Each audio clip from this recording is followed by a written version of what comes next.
नमस्कार दोस्तों, स्वागत है आपका जीएस मंथन में। रात में मैं कुछ कमेंट पढ़ रहा था, तो एक मुझे डाउट लोगों को मिला है। कुछ लोग कह रहे हैं जैसे निबंध पहले पढ़ाए जाते थे, हेडिंग में वैसे पढ़ाओ, और कुछ लोगों का कहना है बिना हेडिंग पढ़ाओ। मतलब बिना हेडिंग वाले तो देखो पहले भी लोग बोलने लगे थे। वैसे मैंने 40 निबंध आपके वैसे पढ़ाए थे। पहले कमेंट देखते हैं, वह थोड़ा अच्छा लगेगा। कमेंट देखते हैं, फिर अभी समझते हैं कि क्या करना है, क्या ऑप्शन होना चाहिए। कौन सा कमेंट? हाँ, ये रहा, पूनम जी का कमेंट था। सर, पहले 40 नंबर तक जब आप निबंध करवाते थे तो समझ में आ जाता था कि पहले कारण, प्रभाव, समाधान, निष्कर्ष लिखना है। लेकिन अब समझ में नहीं आता है मेथड में। आप हर पैराग्राफ में हेडिंग डाल दिया कीजिए, जिसे समझकर हम अच्छा निबंध लिख पाएंगे। ठीक है। फिर ये है, मीमर अड्डा जी हैं। इनका कहना है, आप जिस भी फॉर्मेट में पढ़ाएंगे सर जी, आपका कंटेंट बेटर है, समझ में आता है। ठीक है। फिर ये अच्छा, ये आगे पीछे शायद हो गया है। आदर्श जी का कहना है, सर जी एक रिक्वेस्ट है। अच्छा भाई, रिक्वेस्ट क्या है? प्लीज़ पहले की तरह ही हेडिंग डाल के पढ़ाया बताया करिए, उससे बहुत हेल्प मिलती है पढ़ने में। एग्ज़ाम में भले ही हेडिंग डालकर नहीं लिखना है, लेकिन हेडिंग से पढ़ने में इजी रहता है। सर ठीक है, बात तो सही है। तो हमने इनको एक उत्तर दिया था, कभी धूप से परेशान तो कभी तकलीफ बारिश से, शिकायतें बेशुमार हैं इंसान की फितरत में। फिर ये प्रज्ञा जी ने कहा था, सही है सर, एग्ज़ाम में ऐसे ही आएगा। मीवर अड्डा का कहना है, आप जिस भी फॉर्मेट में पढ़ाएंगे सर जी, आपका कमेंट मतलब बेटर समझ में आता है। अच्छा, फिर आदर्श जी ने कहा है, सर जी मैंने कभी शिकायत नहीं की। हाँ, इन्होंने शिकायत तो नहीं की है। हेडिंग के साथ रहने से अगर नहीं भी पढ़ा हुआ आया या याद नहीं है तो उसको एक्सटेंड किया जा सकता है, इसलिए मैंने बोला। सही बात है आपकी। और आपने इतने मैटर दे दिया है कि इतना समझ आ गया होगा सबको कि बिना हेडिंग में के ही लिखना है। तो मीमर अड्डा जी ने क्या कहा है, नाराज नहीं होइए भाई। ये दोनों लोग आपस में चैट कहीं कर रहे होंगे। आप भी अपनी जगह सही हैं और सर भी, क्योंकि सर को हर किसी की डिमांड को अटेंशन देना पड़ता होगा। बट सर जी अगर पॉसिबल हो तो प्लीज़ आप हेडिंग में कराइए, क्योंकि लिखने में सबको पता है ऐसे में हेडिंग नहीं डालते, बट हेडिंग के थ्रू याद करना आसान लगता है। बात सही है। चलो, कुल मिला के ये जो जंग हुई मतलब ये जो हुआ, ये इसलिए हुआ कि हेडिंग में निबंध पढ़ाया जाए या बिना हेडिंग में पढ़ाया जाए। देखिए, मैं पहले आपको पूरे निबंध हेडिंग में ही पढ़ाता था कि प्रस्तावना लिखेंगे, उस चीज़ का इतिहास लिखेंगे, फिर उसमें हम लिखेंगे कि क्या फ़ायदा है, क्या नुकसान है, समाज पर क्या फ़ायदा है, पर्यावरण पर क्या फ़ायदा, यानी ऐसे फॉर्मेट में मैं हमेशा आपको पढ़ाता था। फिर उसके उसमें क्या हुआ, आपको आराम ये रहती थी कि आप जैसे उस फॉर्मेट को पढ़ लेते थे, फिर जब आप खुद से लिखने बैठते थे या प्रैक्टिस करते थे, तो आप हेडिंग न डाल के वो मैटर डालते रहते, तो आपको ये प्रारूप एक याद था। जैसे हम आपको मान लो ऐसे करके कुछ खाने बना दें कि इन इन खानों में ये लिखना है, फिर आपको चीज़ें लिखनी है, आप लिखते जाओगे। और अगर यही सब हम केवल ऐसे आपको ये खाना दे दें कि अब लिखो, तो आप भूल जाओगे, कंफ्यूज हो जाओगे।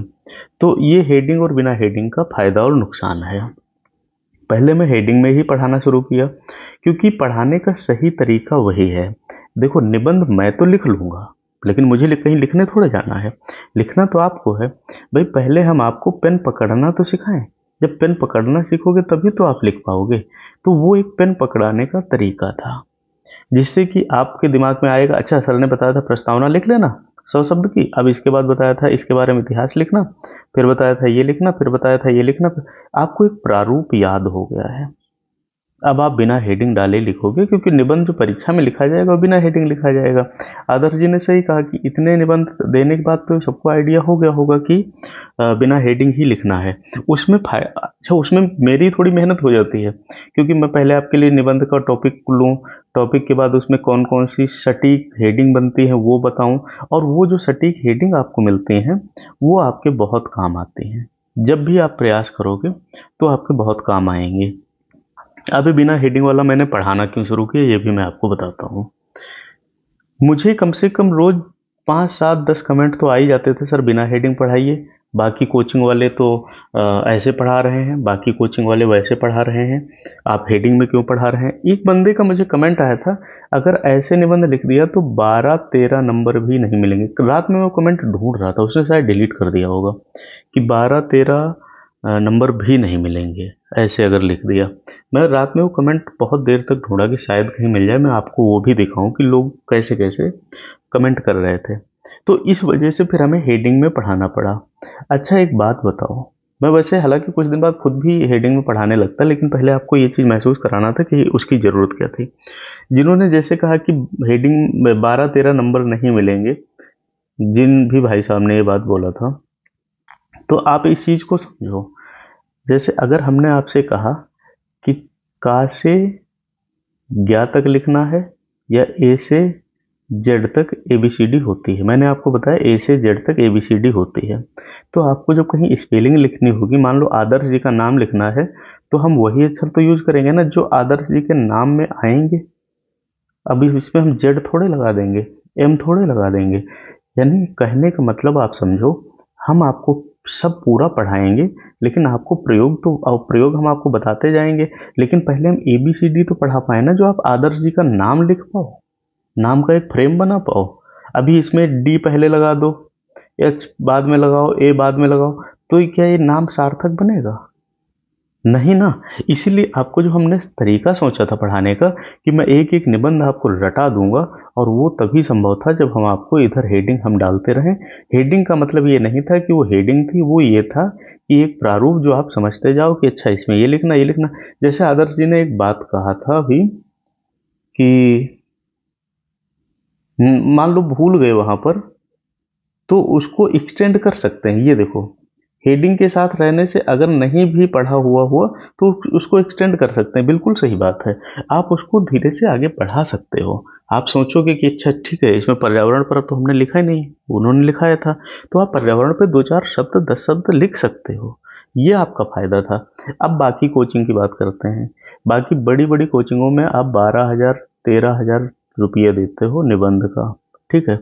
उसके बाद वो क्या करते हैं, आपको 2 निबंध सीधे सीधे किताब जैसा लिखा देते हैं, लिखा तो आपकी किताब में है, उन्होंने आपको लिखा दिया। अब आप उस निबंध को रटते जा रहे। आप बताओ, ऐसे ऐसे लाइन लिखी हुई, आप एक एक चीज रट पाओगे? समझना जरूरी है कि रटना जरूरी है? आप इस चीज को थोड़ा समझो। तो मेरा कोई दिक्कत नहीं है, मुझे तो इसमें बहुत आसानी है। सीधा निबंध उठाता हूँ, जो भी टॉपिक होता है अपना लिख लेता हूँ कि हाँ ये मुझे पढ़ाना है, मैं पढ़ देता हूँ कहानी जैसा, मैं पढ़ता रहता हूँ, आप सुनते रहते हो, भूल जाते हो। तो अब हम हेडिंग में पढ़ाएंगे, बस आप इस चीज़ का ध्यान रखना। मुझसे ये मतलब बार बार मत कहना सर हेडिंग में पढ़ा रहे हो, इसमें 10 नंबर मिलेंगे, 12 नंबर मिलेंगे। यकीन मानो, अगर आपका निबंध 10 नंबर का आएगा और जो मैं पढ़ा दिया हूँ सही से मेहनत कर लिए, 8 नंबर निबंध में दिला के जाऊँगा। मैं एक एवरेज बता रहा हूँ, 20 नंबर का आएगा तो आराम से मैं आपको 17-18 नंबर दिला के जाऊँगा, अगर आप सही से मेरा पढ़ाया हुआ निबंध पढ़ लिए तो।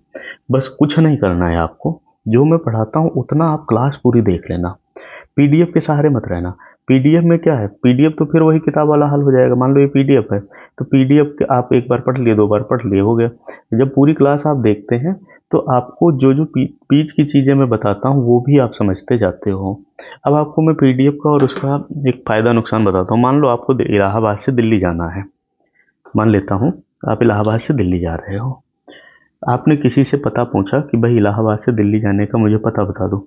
उस बंदे ने एक कागज़ उठाया और कागज़ पर आपके सब लिख दिया कि ऐसे यहाँ जाना, यहाँ बस पकड़ना, यहाँ ऐसे है, यहाँ उतर जाना, बस हो गया। सब उसने लिख दिया। आपने अपने कागज़ जेब में रख लिया।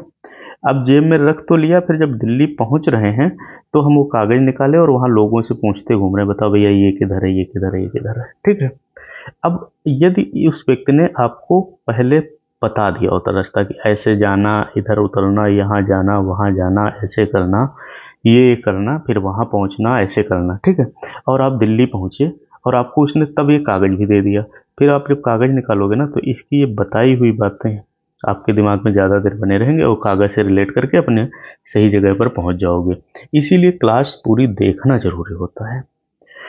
यकीन मानो मैं मेंस का जैसे चाहे जीएस की जो मैं सीरीज करा रहा हूँ वो, और चाहे आपकी निबंध की जो सीरीज करा रहा हूँ, आप इसको सही से देखते जाना, पूरी पढ़ते जाना। कोई भी आप पेपर में बैठ रहे हो मेंस जिसमें सेक्शन आता हो, अच्छे नंबर दिलाऊंगा।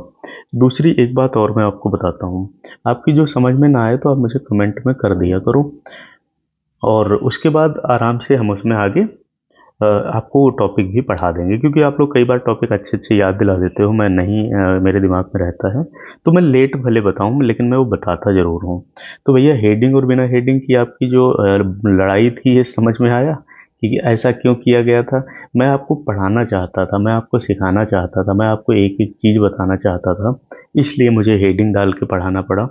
वैसे मुझे कोई ऐतराज़ नहीं थी, लेकिन ठीक है, मुझे अच्छा लगा कि आप लोगों ने उस चीज़ का महत्व समझा, और ये भी अच्छा लगा कि आप लोग पूरी क्लास देखते हैं, पढ़ते हैं। देखो, आप जितने लोग भी हो, आप उतने लोग आराम से अच्छे से पढ़ो। मुझे ऐसे कोई वो ज़रूरत नहीं। कल मुझे किसी ने एक और कमेंट किया था कि सर आप निबंध की कॉपी चेक कर दिया करिए, निबंध की या आंसर की, उसकी आप चाहे फ़ीस ले लिया करिए। और अगर आप यहाँ मतलब ऐसे कर रहे हैं तो आप उसकी फ़ीस ले लिया करिए। कल किसी ने कहा था हमसे। देखो, अभी इन सब चीज़ों की ज़रूरत नहीं है। आपके जैसे एग्ज़ाम आते जाएँगे, मैं कुछ न कुछ शेड्यूल आपके लिए लाता रहूँगा, जिससे आपका फ़ायदा हो। और हम एक काम और करेंगे, जो एग्ज़ाम पहले है उसकी तैयारी हम पहले करेंगे, फिर आगे बढ़ते जाएँगे। देखो, बड़े चैनल पे क्या होता है, कोचिंग में क्या होता है, लोगों ने क्या कराया, लोगों ने क्या कहा, हमें उससे मतलब नहीं है। मुझे आप लोगों से मतलब है, मुझे आदर्श जी से मतलब है, मुझे पूनम जी से मतलब है, मुझे अंकित जी से मतलब है। एक अपने साथ में सर जुड़े हैं, तो वो पुलिस की नौकरी करते हैं वो। तो उन्होंने कल मुझे कमेंट किया था कि वो नौकरी करने के बाद, ड्यूटी करने के बाद आते हैं, फिर वो क्लास वगैरह देखते हैं और प्रैक्टिस करते हैं, लिखते हैं। कर रहे हैं लोग मेहनत, और ये चीज़ें मुझे बहुत अच्छी लगती हैं। आपके लाइक और सब्सक्राइब से ज़्यादा अच्छी चीज़ें मुझे ये लगती हैं कि यदि मैंने कोई क्लास पढ़ाया है, आप उसको समझ रहे हो और पढ़ रहे हो, आपको फ़ायदा हो रहा है। ये मेरे लिए बहुत बड़ी बात होती है। तो बस मैं यही कहूँगा कि आप अपनी तैयारी जारी रखो। मैं सबके कमेंट का भी रिप्लाई करूँगा, करता भी हूँ। कई बार थोड़ा टाइम लग जाता है, 2-4 मिनट इधर-उधर, 10 मिनट तक लग सकते हैं, तो उस चीज़ का बुरा मत मानना। मैं कभी किसी को बुरा भी नहीं बोलता हूँ। देखो, आप लोग जहाँ से पढ़ के आए हो, जो भी पढ़ के आए हो, आप लोग सब ठीक पढ़ के आए हो। बस ये है, मैं चाहता हूँ आप बेसिक से पढ़ो। देखो, आप कितना विद्वान हो मुझे ये नहीं पता है, बस मैं ये जानता हूँ कि आप अगर मुझसे पढ़ना चाहते हो तो आप बेसिक से पढ़ो, और एक दिन आप इस फील्ड में तो मास्टर बन ही जाओ। करंट अफेयर वगैरह मुझे बहुत अच्छा पढ़ाना नहीं आता है, लेकिन मैंने प्रैक्टिस किया था पढ़ाने की। पता नहीं मैं कैसा पढ़ा पाया हूँ, मुझे नहीं पता है। लेकिन करंट अफेयर का मैं कभी ऐसे पढ़ाया नहीं हूँ। मेरा बस ये था कि मेंस जो रहता है, जिससे लोग डरते हैं, घबराते हैं, पैसा ले लेते हैं, फिर बात नहीं करते आपसे, निबंध का पैसा लेते हैं, फीस लेते हैं। एक बच्चा बता रहा था कि उसने फीस दिया, इलाहाबाद का है, फीस दिया, उसके बाद वहाँ पर क्लास में क्या होना शुरू हुआ, वो आते थे, 2 निबंध ऐसे करके ले आते थे, और 3 निबंध प्रैक्टिस के लिए दे देते थे कि हाँ करते रहो, बस हो गया।